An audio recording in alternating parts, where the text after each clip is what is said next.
The blood was already on my hands before anyone told me. It was a bad idea. Not my blood, hers.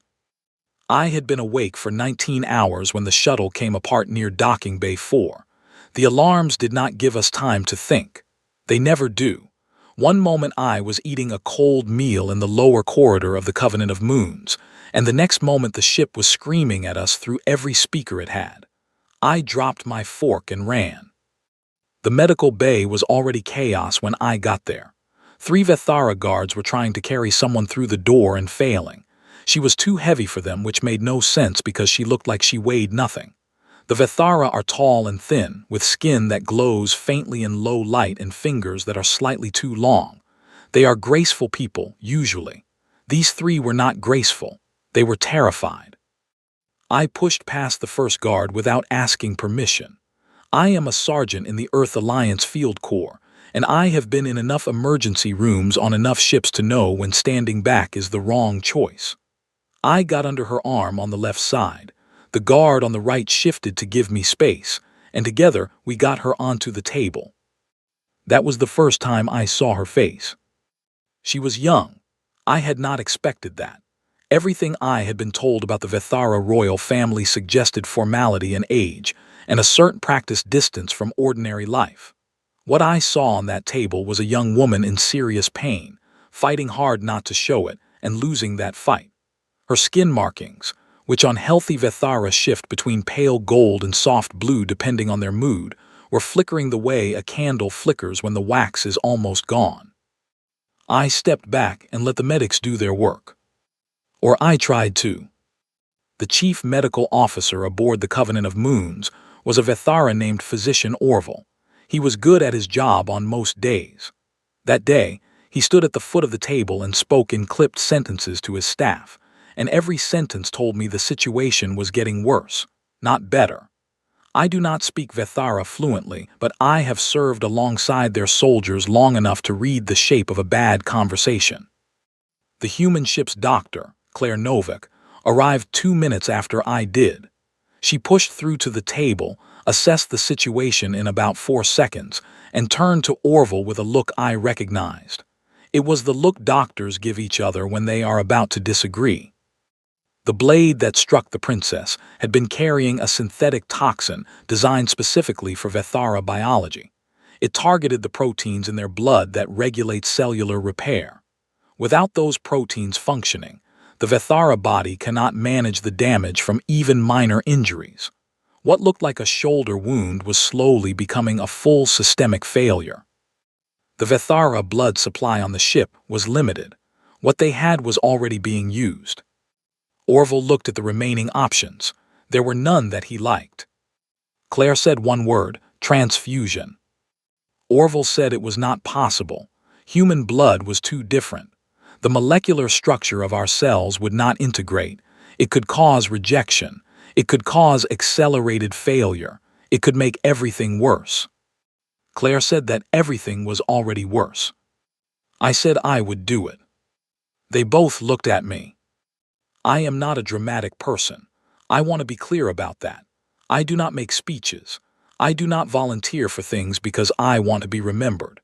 I volunteered because I was standing in a room where someone was dying and there was one option left on the table that nobody was taking, and I have never been good at watching people do nothing when something can be done. It is not heroism. It is closer to impatience. Orville told me I could die. I told him I probably would not. Claire told us both to stop talking and set up the line. The transfusion took 40 minutes. I lay on the table beside hers, separated by a curtain that one of the nurses had pulled halfway closed, and I stared at the ceiling and thought about nothing in particular. My arm was connected to a line. The line went somewhere beyond the curtain. I could not see her, but I could hear the monitors, and I could hear the shift in the room as the minutes passed. Orville said nothing to me the entire time. Claire checked on me twice. Each time she told me my pressure was fine. I told her I knew. She told me to stop acting like I knew everything. I told her that was fair. Around the 30-minute mark, the monitor sounds changed. Not dramatically, but I have spent enough time in medical facilities to notice when the rhythm of a room shifts. The tension in the voices around me softened by 1 degree. Just one, but it was enough. She was stabilizing. I let out a breath I had been holding for a while. When they disconnected the line and helped me sit up, my head swam for a moment. That was expected. Orville handed me a protein supplement without looking at me, which I chose to interpret as a thank you. Claire sat beside me and watched my vitals for 10 minutes and then told me I was an idiot. I told her she was probably right. The princess did not wake up that day. They moved her to a monitored bay and kept the lights low. Her skin had stopped flickering. The markings had gone quiet, which the Vethara medics said was a neutral sign. Not good, not bad. Holding. I went back to my quarters and slept for 11 hours. When I woke up, one of the Vethara guards was standing outside my door. He did not speak to me. He just stood there. I was not sure if it was a guard of honor or a watch, and I decided not to ask. I ate breakfast alone and thought about what Claire had said during the transfusion. She had whispered it, almost to herself, more thinking out loud than speaking to me. She had said, "We really do not know what human blood does in a Vethara system. Nobody has ever tried this." I had said, "Well, now we will find out." She had not responded to that. Now, sitting with my coffee and my thoughts, I wondered if finding out was going to be complicated. I had a feeling, the kind that lives in the back of your neck and will not go away, that the answer was yes. I finished my coffee. The guard was still outside my door when I left. I nodded at him. He did not nod back. I walked to the medical bay to check on a princess I had never met, whose name I had only learned from the mission briefing, and whose face I had only seen once while she was in serious pain. I did not examine why I was doing this. Some things are better left unexamined, at least for now. The first thing she asked me, when she finally woke up on the second morning, was whether I had done it on purpose. I was sitting in the chair outside the monitored bay, not inside it, because nobody had told me I was allowed inside it, and I had not pushed the point. The door was partially open. I heard the shift in her breathing before she spoke, that small change in rhythm that means a sleeping person is becoming a waking one, and I sat up straighter without quite knowing why. Then she said, in accented but precise standard galactic, "Did you know what it would do?" I looked through the gap in the door. She was lying on her side facing me, her eyes open. They were the color of deep water, which is a Vethara trait, but the expression in them was entirely her own. Alert, measuring, not afraid. I said no. She looked at me for a moment. Then she said, "I believe you." That was the end of our first conversation. Physician Orville arrived 20 minutes later and sent me back to the corridor, which was where I had been anyway, but he made it very clear that I should stay there. He was polite about it. He was always polite. But there was something in his manner that had changed since the transfusion, something careful and contained, and I had been around enough careful and contained people to know that what it usually meant was that they had information they were not sharing yet. I asked Claire about it that afternoon. She was in the small lab adjacent to the medical bay, running tests. She had been running tests since the morning after the transfusion. She had dark circles under her eyes and the particular focus of a person who has found something they cannot stop looking at. I said, "Orville is worried about something." She said, "Orville is worried about several things." I said, "Are any of them things I should know about?" She stopped what she was doing and looked at me. Claire Novak is not a person who softens information out of kindness. She delivers it cleanly and lets you deal with it, which is one of the things I respect about her. She said the transfusion worked. Her blood pressure stabilized. The toxin is being metabolized. She should, by every standard measure, be recovering. I said, "But..." She said her cellular markers are changing. She pulled up a display and showed me 2 sets of readings side by side. One was labeled Vethara Standard. The other was labeled Salith Current. They did not match. They were not supposed to match exactly because she had been through a serious injury and her body was in recovery mode. But the kind of difference Claire was pointing to was not the kind that recovery explained. Her cells were doing something new. Claire said the technical terms carefully and precisely, and I followed most of it. The short version was this: human blood carries within it a long history of adaptation. Thousands of years of plague, infection, environmental change, and physical stress have left markers in our cellular structure that, under normal circumstances, sit quietly and do nothing noticeable.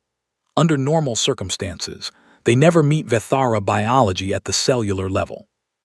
Under these circumstances, they had met. And they were talking. I sat down. Claire said it was too early to know what it meant.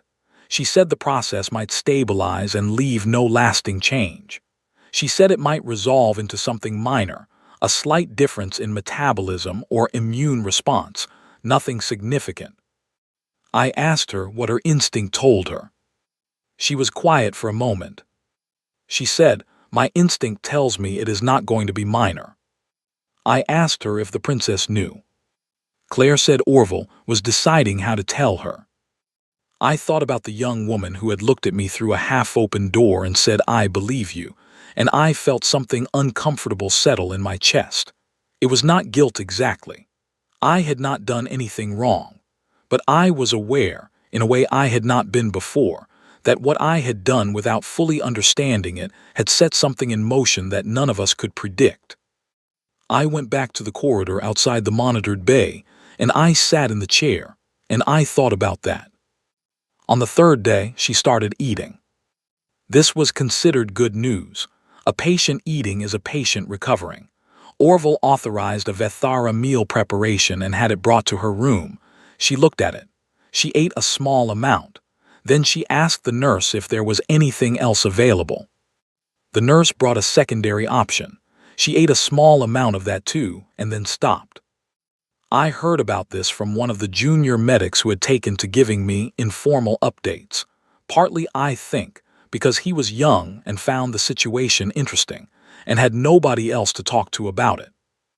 He said she had asked for something different, not Vethara food, something else. I said, "What did she ask for?" He said she described something hot and bitter in a small cup. I looked at him. He said, "We think she was describing coffee." I said nothing for a moment. He said she has never had coffee. The Vethara do not drink it. They find the smell unpleasant. I said, "I know." He said she seemed to know exactly what it was. She described it very specifically. She said she could almost remember the taste. I sat with that for the rest of the afternoon. The taste of coffee is not genetic. It is not carried in the blood. I knew that.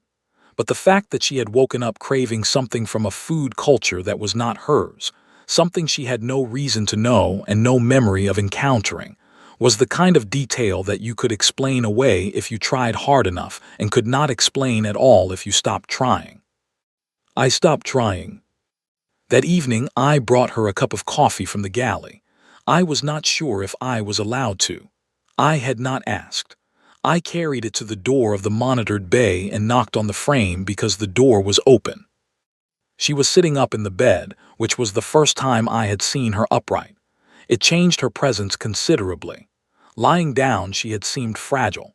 Sitting up, even in a medical bay, even in a recovery state, she had the quiet solidity of a person who was used to being in charge of rooms. She looked at the cup in my hand. She said, "Is that what I think it is?" I said, "Depends on what you think it is." She said, "Something hot and bitter that humans appear to find essential to their daily functioning." I said, "That is a fair description." I held it out. She took it.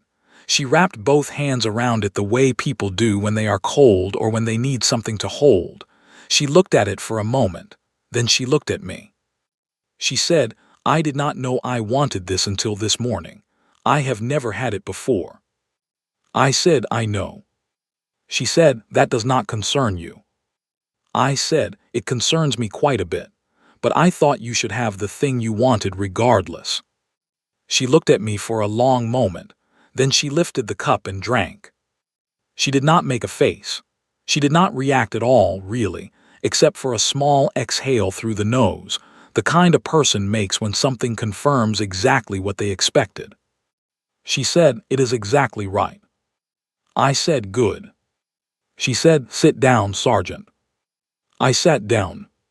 She said, "Tell me about yourself." I said, "There is not much to tell." She said, "You gave your blood to a stranger without being asked to. There is something to tell." I said, "It seemed like the right thing to do." She said, "Most people decide what the right thing to do is after they consider the cost." I said, "I am not most people." She looked at me again with that measuring expression. Then something shifted in her face. It was not a smile exactly. It was the thing that comes before a smile, the moment when a person decides that they are going to let themselves find something amusing. She said, "No, I do not think you are." We sat in comfortable silence for a moment. Then she said, "My markings have not come back." I looked at her skin. She was right. On the Vethara, the bioluminescent patterns are always present, even faintly. Hers were gone. Her skin was still the pale tone of her species, but it was flat in a way that no healthy Vethara skin should be. She said it quietly, without distress, but with the weight of a person acknowledging something real. I said, "Claire thinks it might be temporary." She said, "Claire does not believe that." I said, "No, probably not." She nodded. She said, "I am not the same as I was before."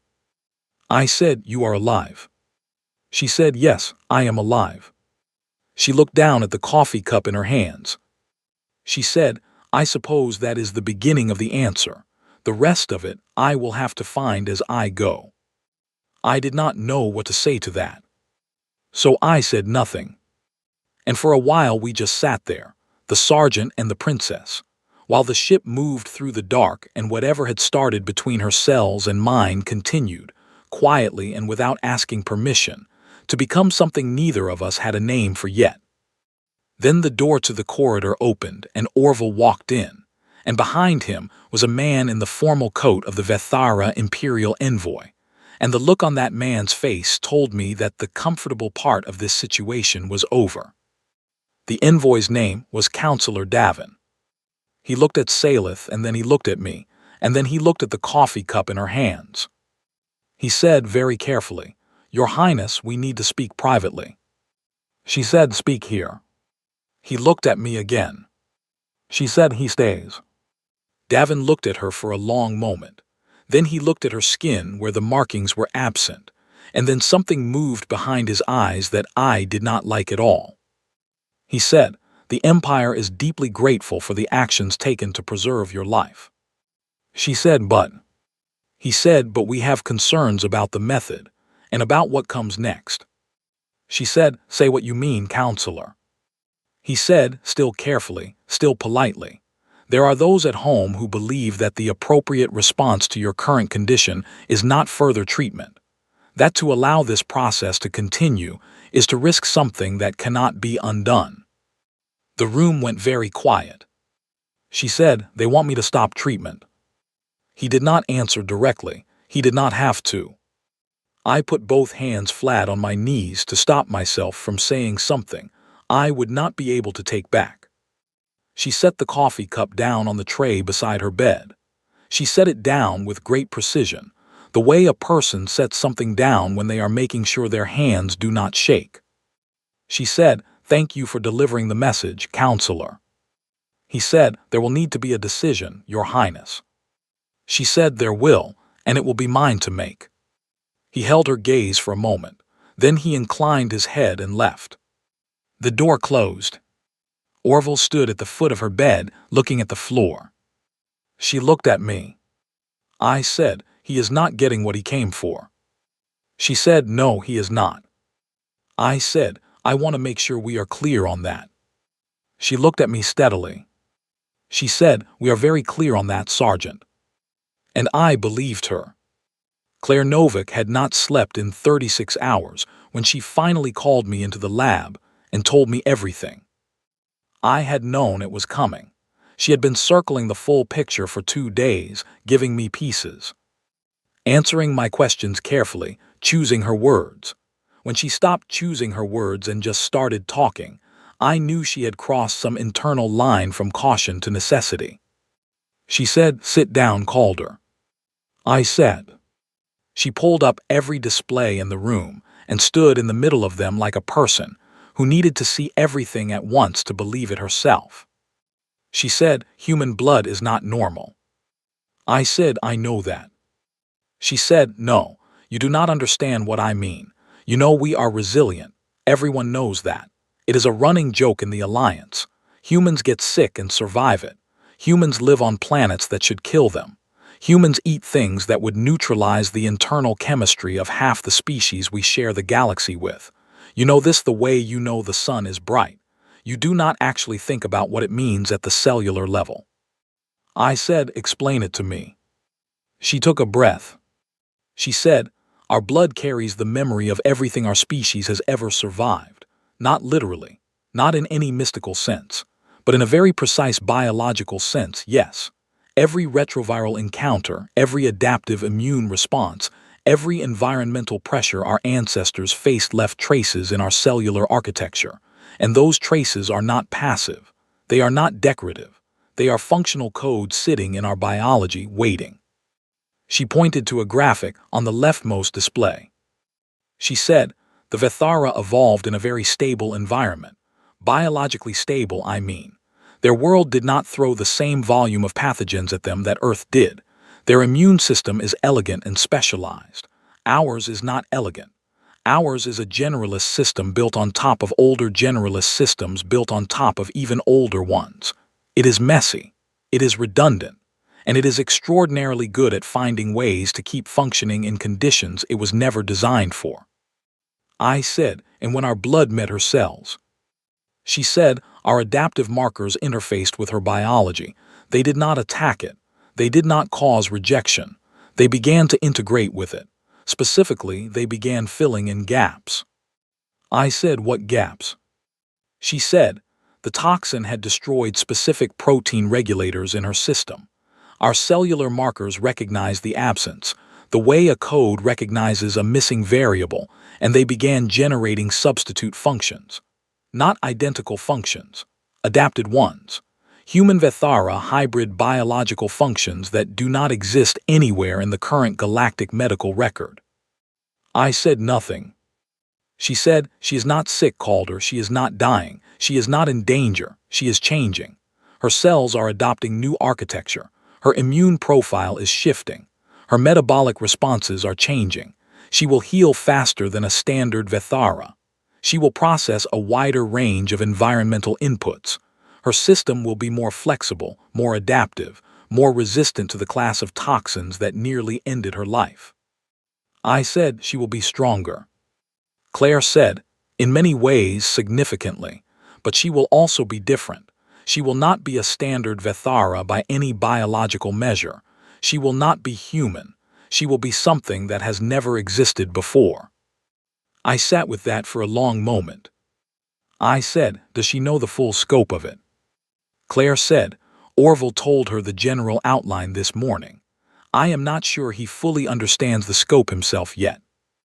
I said, "What is the hardest part of it for her?" Claire said, "The markings.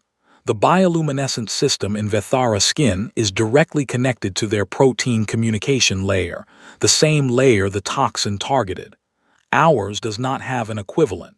The substitute functions our blood generated do not include a substitute for that system. It may not return."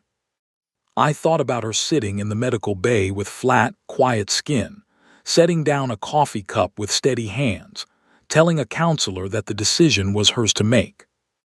I said, "And the Empire wants to treat this as contamination." Claire said, "Of course they do. What we have done, accidentally, is demonstrate that human biology can permanently alter Vethara physiology. That is either the most interesting thing that has happened in interspecies medicine in a century, or it is a threat, depending on who you are and what you are afraid of." I said, "Both things are true simultaneously." She said, "Yes.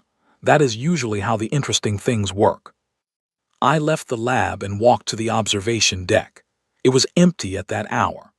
I stood at the window and looked at the dark and thought about what it meant to carry something inside you that you had never chosen, that had accumulated through no action of your own, and that was capable of rewriting the world when it met the right circumstances.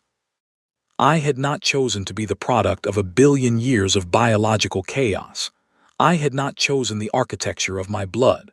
I had not known, when I offered my arm in that emergency room, that what I was giving was not just fluid but history, survival history, written in cells and passed down through every generation that had refused to die when it was supposed to.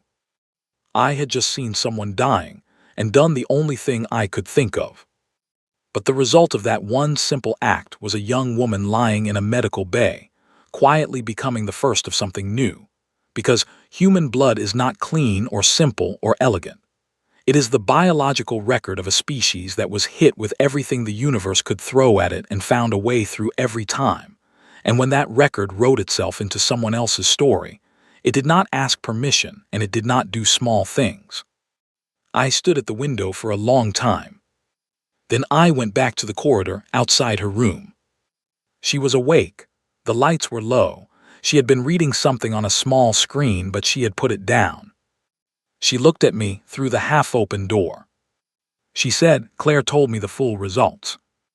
I said, "I know." She said, "Did you know when you volunteered what human blood was capable of?" I said, "No, not in any specific sense." She said, "But you knew humans were different." I said, "Everyone knows that. It is a running joke." She almost smiled.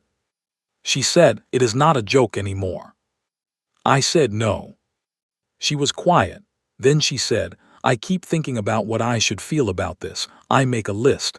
I should feel frightened. I should feel angry. I should feel grief for what I have lost." I said, "Do you feel those things?" She said, "Some of them. Not as strongly as I expected to. Mostly what I feel is curious." I said, "That sounds right." She looked at me. She said, "It sounds right to you because you are human." I said, "Probably." She said, "Humans face the unknown and become curious. Vethara face the unknown and become cautious. I am somewhere between the two now. I am not sure where that places me." I said, "It places you somewhere interesting." She said, "That is a very human way to look at it." I said, "Yes, I suppose it is." She looked down at her hands. She turned them over, looking at the backs of them where the markings had been. She said, "I cannot feel them anymore. The markings. There is usually a warmth to them, a slight pressure under the skin when the color is strong. It is like a voice you have always had that suddenly goes silent. You reach for it and there is nothing there." I said, "I am sorry." She said, "Do not be. I am not. I think I am learning what I am now, and grief is a distraction from that." She looked up. She said, "I need you to tell me something honestly." I said, "I will try." She said, "Counselor Davin will not be the last. When we reach the tribunal, there will be people who look at me and see a problem to be managed. There will be people who are afraid of what my existence means. There will be people who want to make a decision about my life without asking me." I said, "Yes."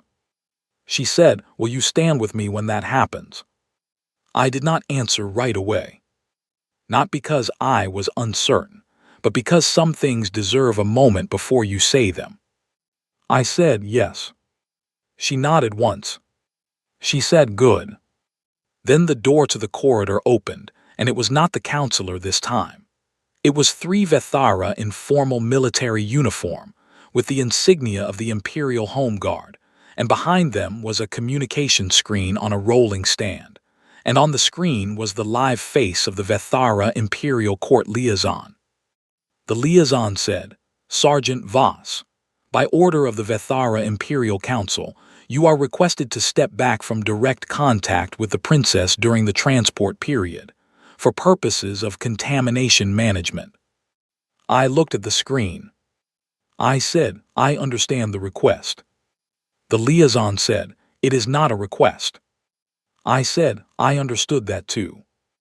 I looked at Salith. She looked at me. I said, I will be in the corridor.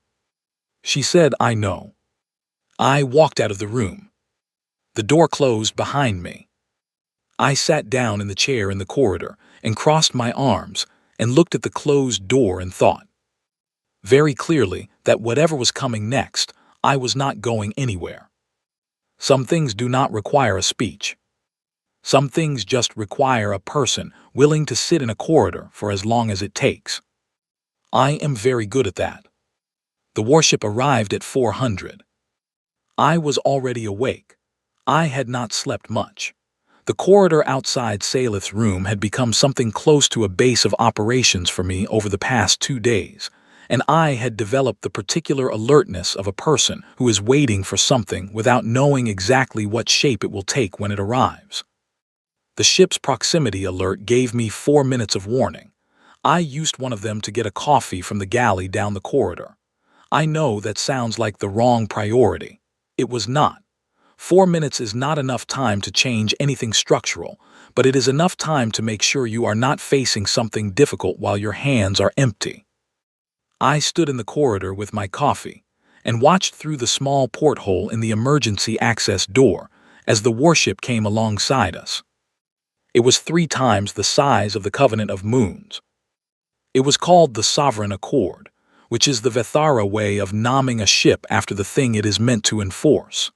It had the clean, tapered lines of Vethara military design, all long angles and nothing wasted, and it was broadcasting on the standard hailing frequency before it had even finished docking its approach vector. The message came through the ship's intercom in standard galactic.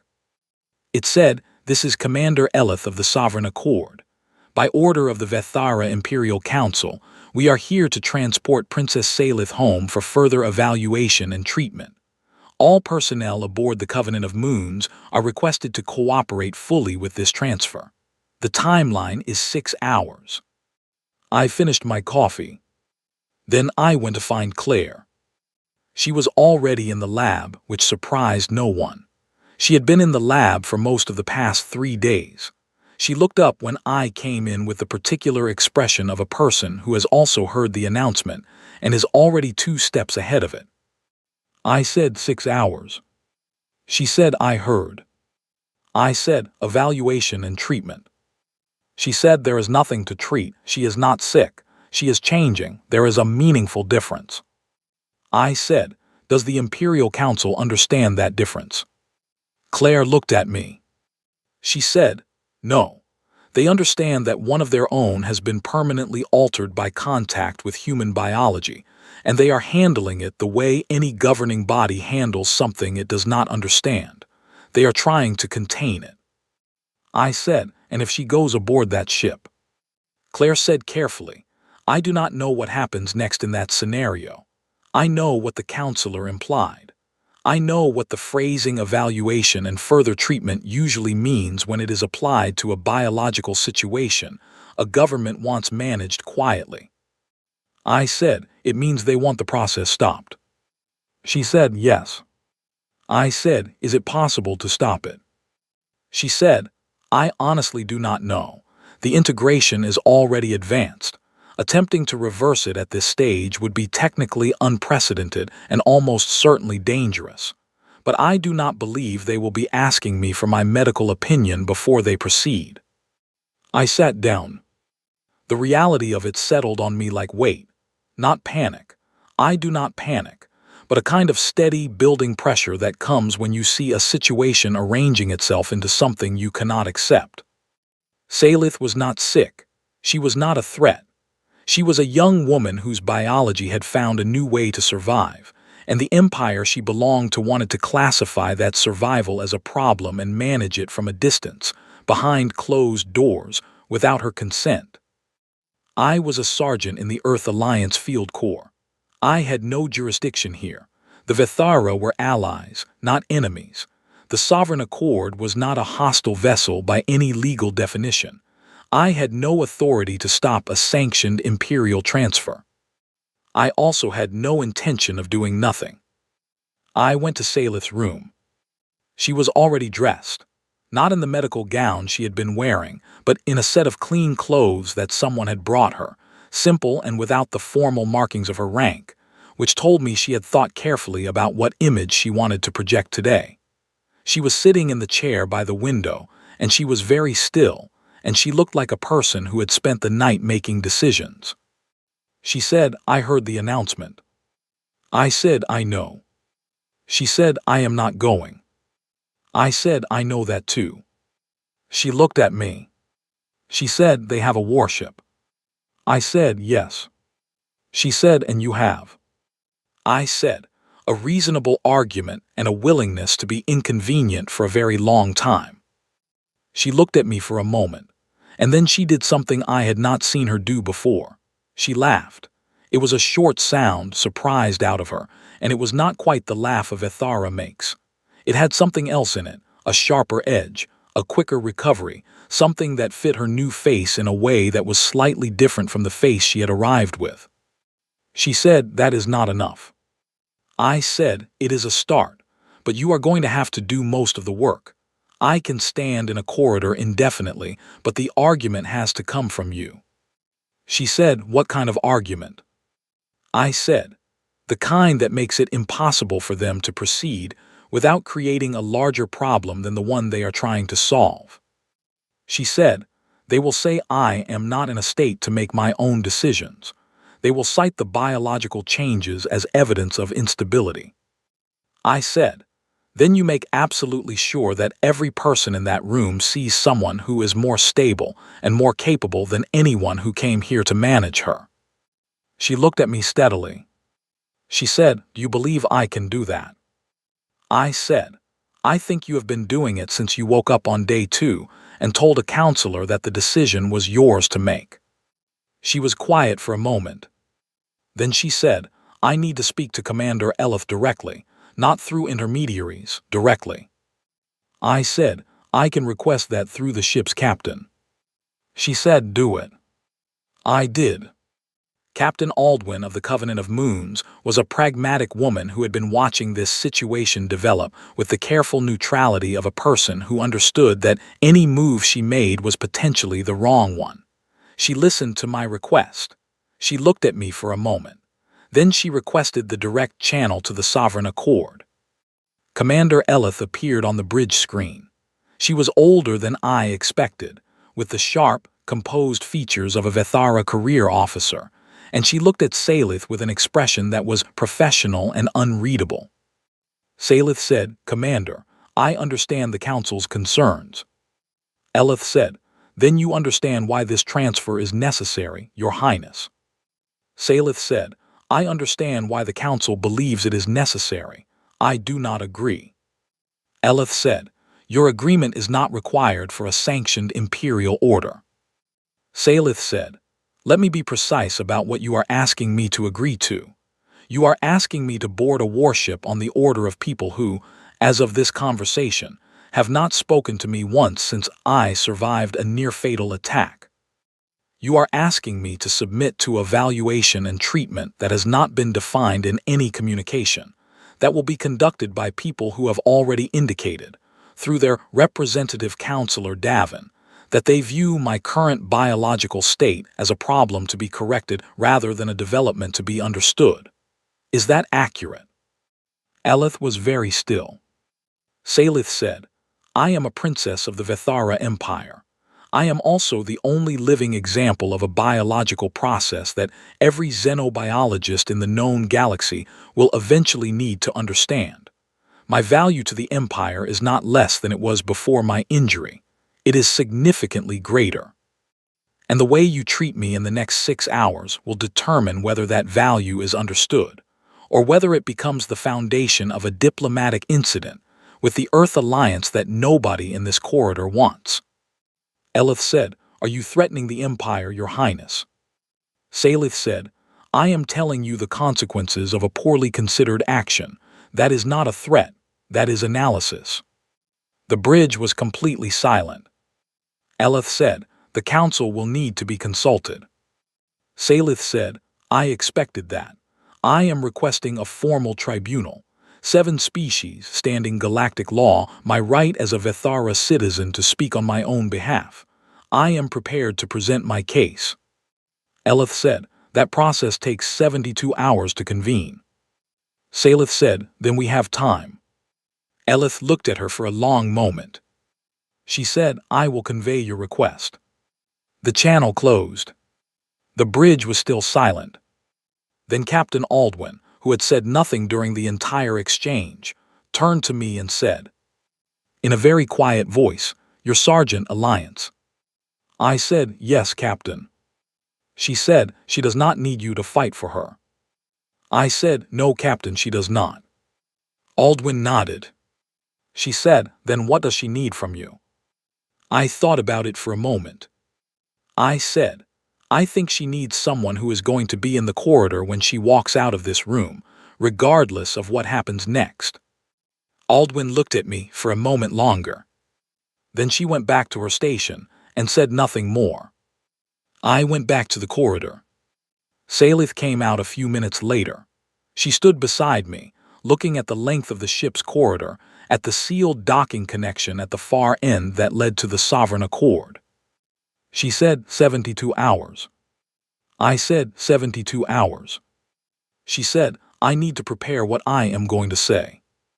I said, you already know what you are going to say. She looked at me sideways. She said, how do you know that?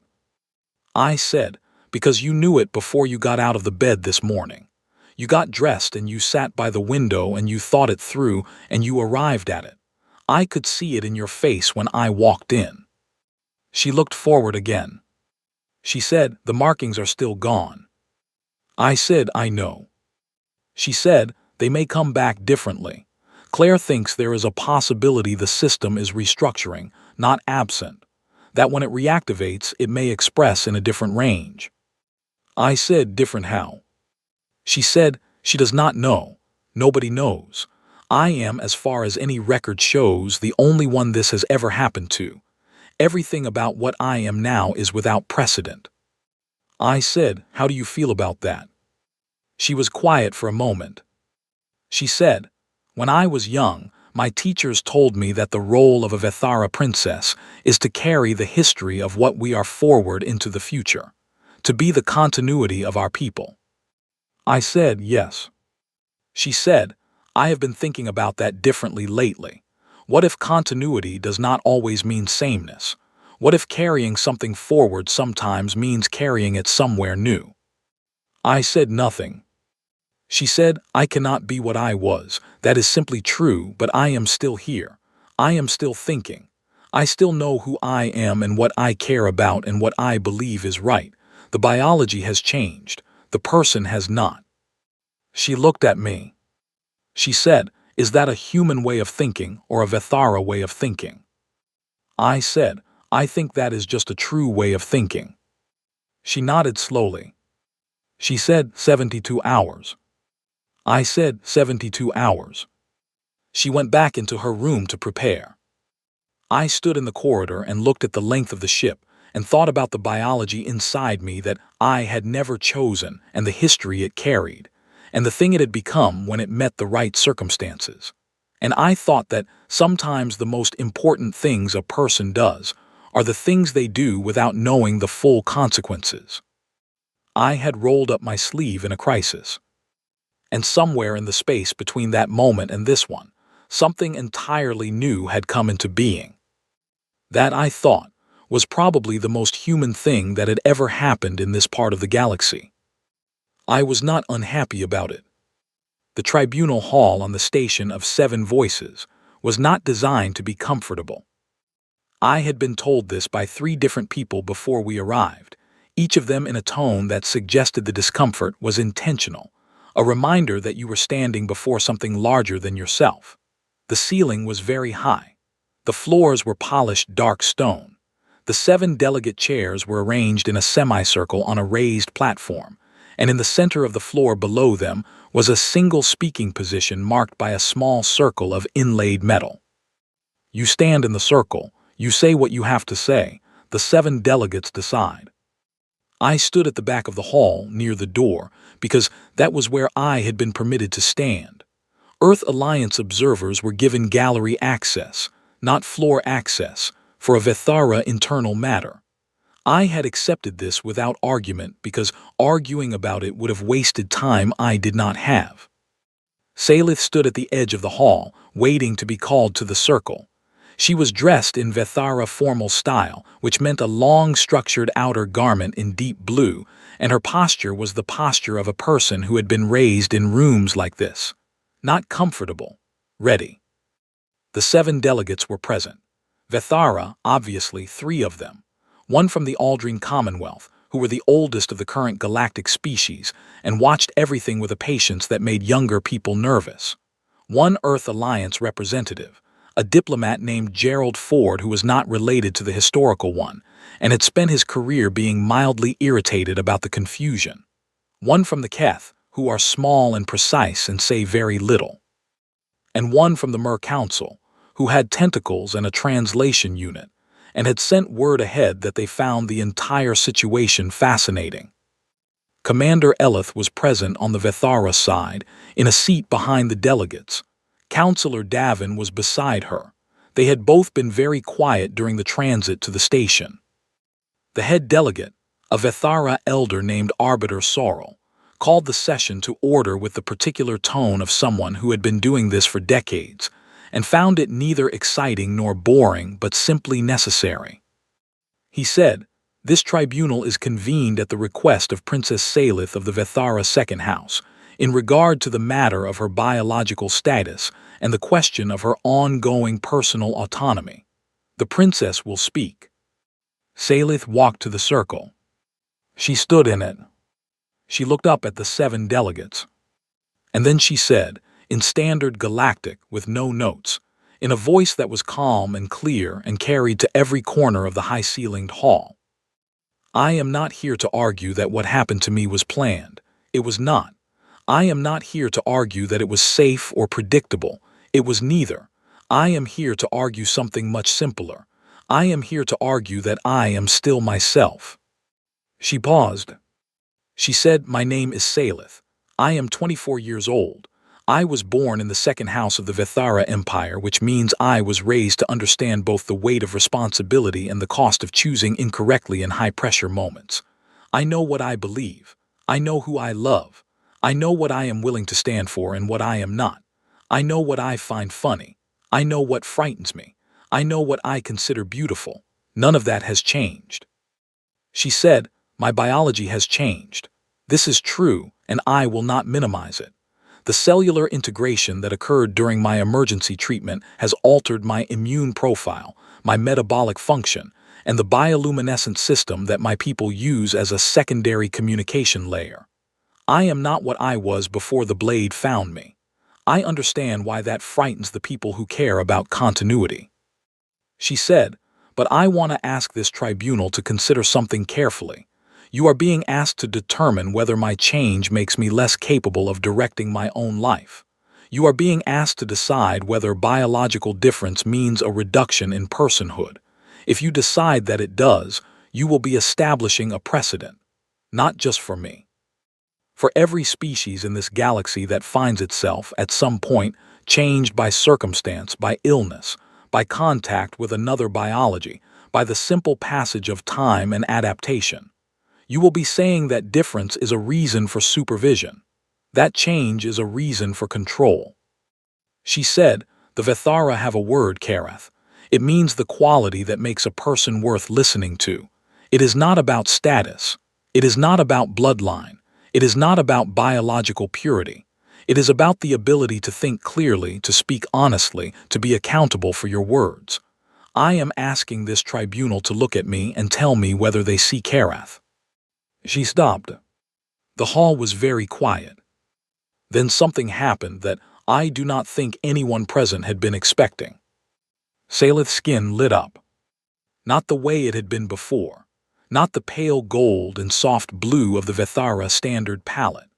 The markings that had been absent for 6 days began to come alive across her face and arms and hands, and the color they chose was not any color that a Vethara marking had ever shown. It was a deep, warm amber, threaded through with a soft white that pulsed very slightly, And the pattern was different too, more intricate than before, moving in a way that was vaguely reminiscent of something. And it took me a full moment to understand what it reminded me of. It reminded me of a human heartbeat, regular, steady, not hurried. There was a sound in the room that was not quite a gasp. It was softer than that. It was the sound of 7 species simultaneously encountering something they had never seen before. She stood in the circle and let them look. She said, "I did not know this would happen today. I did not plan this moment, but I will tell you what it means. It means that the integration is not destruction. It is not contamination. It is synthesis. My bioluminescent system has returned, and it has returned in a form that is new, that has taken what it lost and found a different way to express it. I am not less. I am not damaged. I am changed, and I am still here, and I am still capable of deciding what my own life means." She looked at the 7 delegates. She said, "I am asking you to let me decide." The silence that followed lasted a long time. Arbiter Sorrel looked at Salith for what felt like a full minute. He was old enough to have seen a great deal. His expression had not changed, but something in his posture had. He said, "The tribunal will deliberate." Salith walked back to the edge of the hall. She did not look at Commander Eleth. She did not look at Counselor Davin. She looked straight forward, and when she reached the place where she had been standing, she stood quietly and waited. I watched from the gallery. The deliberation took 40 minutes. The Keth delegate said nothing during it, which is how the Keth deliberate. The Mer Council representative sent one written note. Gerald Ford said something brief that I could not hear from my position. The Vethara delegates conferred in low voices. The Aldrine elder sat with their eyes closed, which is how they think. When Sorrow called the session back to order, the hall became still. He said, "This tribunal finds as follows. The biological changes experienced by Princess Salith of the Vethara Second House do not constitute a diminishment of her legal personhood or her capacity for autonomous decision-making. She retains full rights under galactic standing law. No transfer, treatment, or intervention may be undertaken without her explicit informed consent. This ruling is final and binding on all parties." He looked at Salith. He said, "It is also the finding of this tribunal that the process which produced Princess Salith's current biological state represents a development of significant scientific and diplomatic interest. This tribunal recommends that formal study be undertaken jointly between Vethara Imperial Science and the Earth Alliance Medical Research Division, under terms to be negotiated." He paused. He said, "This tribunal also notes, for the record, that the bioluminescent pattern currently displayed by Princess Salith has no precedent in any biological registry known to this body. It is new. The tribunal finds that this alone is sufficient to establish that what we are looking at is not contamination and not damage, but something that requires a new category entirely." He closed the session. Salith stood very still for a moment. Then she turned, very slowly, and looked across the hall to where I was standing at the back near the door. I nodded. She did not smile. She did not need to. The markings on her hands and arms shifted briefly to something that was almost gold, and then settled back into that warm, steady amber that I was beginning to think of as her own color, the one that did not exist before, the one that was hers. I walked down from the gallery and across the floor, and the delegates were already in conversation, and the counselors were speaking with their advisors, and the room was filling with the noise of consequence, but I walked through all of it until I was standing in front of her. She looked at me. I said, "You knew about the markings." She said, "I felt them starting during the transit here. I did not know if they would come fully or not." I said, "You gambled on it." She said, "I made an informed decision based on available evidence. That is different from gambling." I said, "Is it?" She said, "Yes. Gambling is when you do not understand the odds. I understood the odds reasonably well."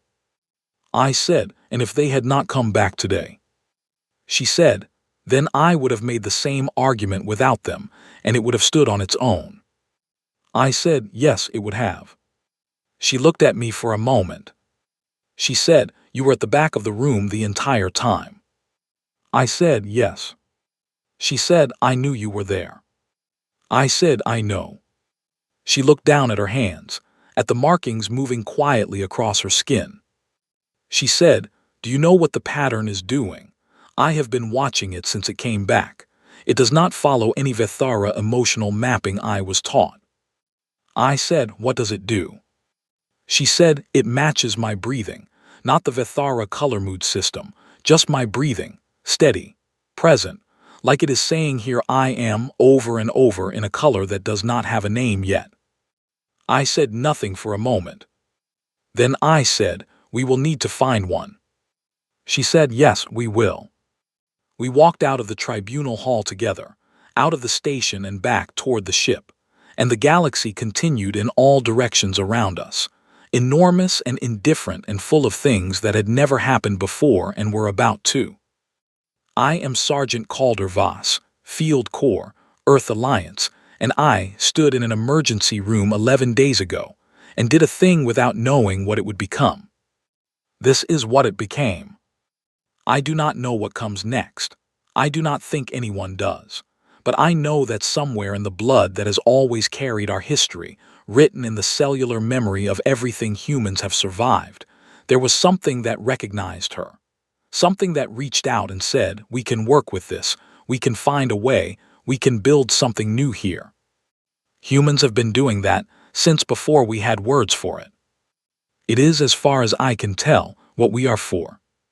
She walked beside me with new colors on her skin and a mind that thought in two registers now, Vethara and something else, and neither of us said anything for a while because some things do not need to be said. The ship was waiting. The galaxy was waiting. And for the first time in 11 days, I was not worried about what came next. I was curious. That, in my experience, is always the better state to be in.